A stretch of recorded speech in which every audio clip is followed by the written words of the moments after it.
അപ്പോൾ നമ്മള് സ്വിറ്റ്സർലാൻഡിലെ Rhine false കാണാൻ വേണ്ടി എത്തിയിരിക്കുകയാണ്. യെസ്, ഇതാ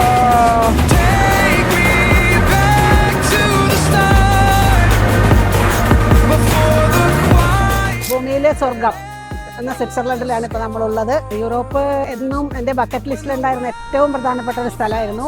പോകുമ്പോൾ യാത്രാനന്ദമായിട്ടുള്ള പല ട്രിപ്പും പോയതുകൊണ്ട് യാത്രാനന്ദയുടെ കൂടെ പോകാമെന്ന് തീരുമാനിച്ചു. ഇപ്പോൾ സ്വിറ്റ്സർലൻഡിൽ എത്തിയിരിക്കുകയാണ്. റെയിൻ നദിയിലെ വാട്ടർഫോളിൻ്റെ അടുത്താണ് നിൽക്കുന്നത്. ബോട്ടിംഗ് അടിപൊളിയായിരുന്നു.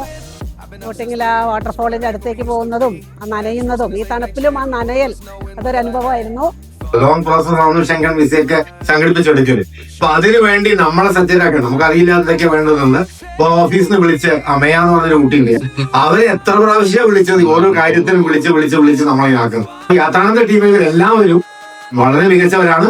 ഇവര് വെൽ സ്റ്റഡീഡ് ആണ്. ഓരോ സ്ഥലത്തും ഉള്ളതിന്റെ പ്രാധാന്യത്തെ കുറിച്ച് അതിന്റെ ഹിസ്റ്ററിയെ കുറിച്ച് എല്ലാം വളരെ ക്ലിയർ ആയിട്ട് നമുക്ക് പറഞ്ഞു തരുന്നുണ്ട് എന്നുള്ളത് ഒരു എടുത്തു പറയേണ്ട കാര്യമാണ്.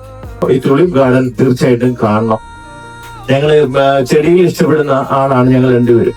കേബിൾ കാറിൽ കൂടിയുള്ള യാത്ര അത് വളരെ സാഹസികവും ആനന്ദകരവുമായിരുന്നു.